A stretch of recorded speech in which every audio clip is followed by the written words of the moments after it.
Hey, Charger History. Happy Friday. Today's essential question is, what is reincarnation? By the end of class today, you will be able to explain what Hindus believe about what happens after they die. Please pause if you need more time to copy this question. Please draw your vertical lines in your boxes. Remember, this box is for your educated score at the end of the video.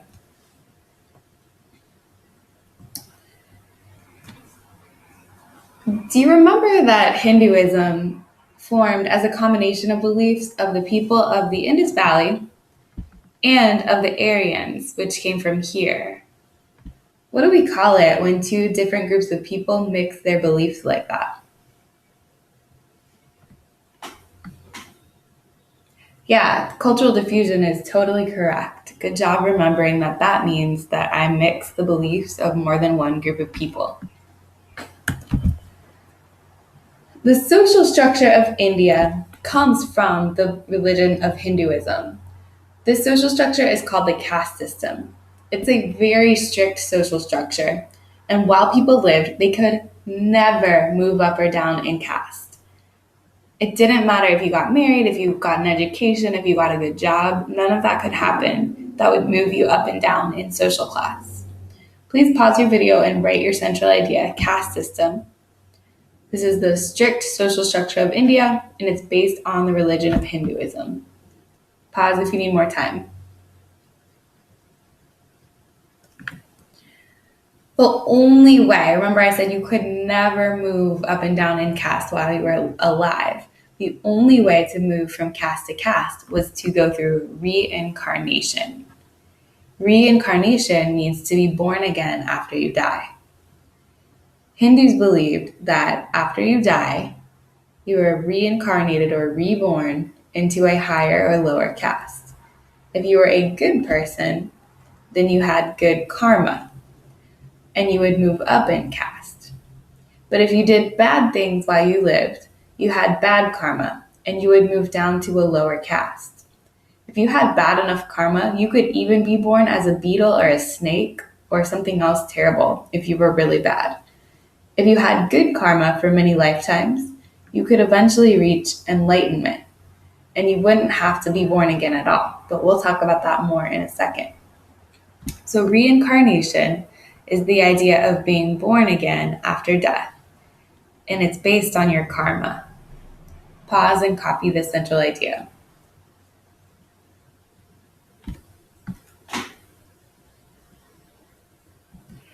So karma means what goes around comes around. And it basically meant for Hindus that you had to live a good life or you would have a really bad next life. If you had good karma for many, many lives, then you could reach moksha, which meant enlightenment. It was the perfect state of knowing yourself. When you had moksha, you wouldn't have to be born again anymore because you would have completed your journey on earth. And you would just live in almost like an afterlife in a state of perfect happiness. So enlightenment is the state of perfect knowledge and happiness. Please pause and copy.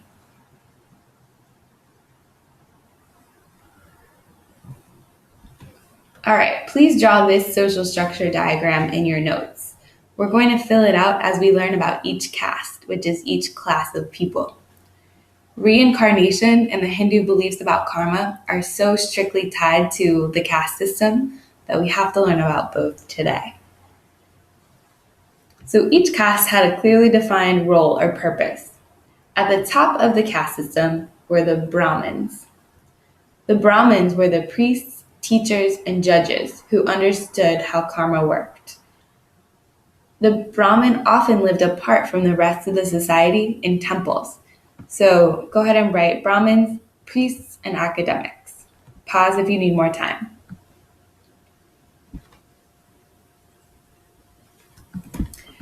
The Kshatriyas were warriors and kings. They made everyday decisions and ran the government. They were warrior kings. The Kshatriya had most of the power in everyday life, but their decisions could be overruled by the Brahmins. So think of these as the rulers, and the Brahmins were off away from everybody else doing their priest kind of stuff. and they pretty much let the Kshatriyas rule. But if they thought that the Kshatriyas made a wrong decision, they would step in and make them change it. So these were the two most powerful classes in society. Next came the Vaishyas. The Vaishyas were the business community. And you see a picture of the Vaishyas. They still look comfortable, they have nice clothes, they have enough money, but they don't have so much power like these guys did. They occasionally had leadership positions in local villages. Moving down to the next one, the Shudras. The Shudras are servants. They're subordinate to the Vaishyas, Kshatriyas, and Brahmins. Subordinate means like they have to follow their orders.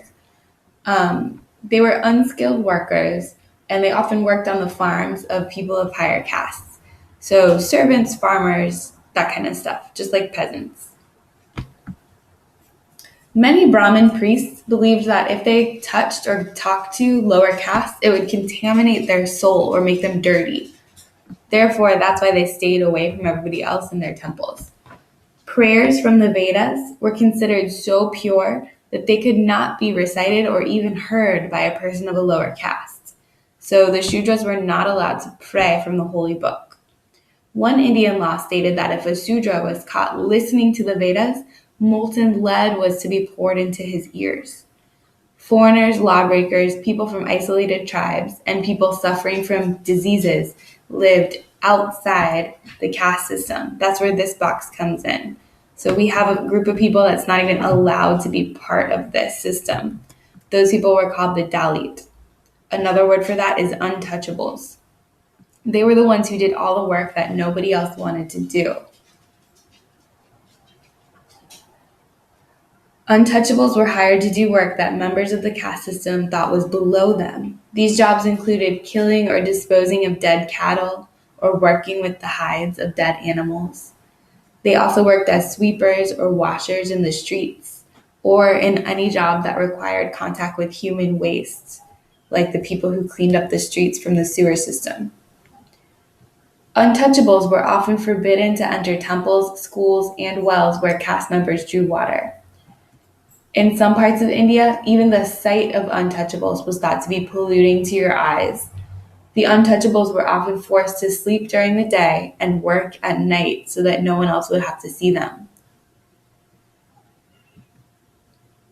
Since these people, the Dalit, were outside the caste system, it was believed that they would have no way to be reincarnated into a higher caste because they weren't part of the system like everybody else. It was believed that after they died, they would just keep coming back as untouchables. This was a very, very hopeless life. Okay, we're going to find out more about reincarnation, more about the caste system, and more about what it was like to be an untouchable in your practice. Please X out of this tab and go back to your playlist.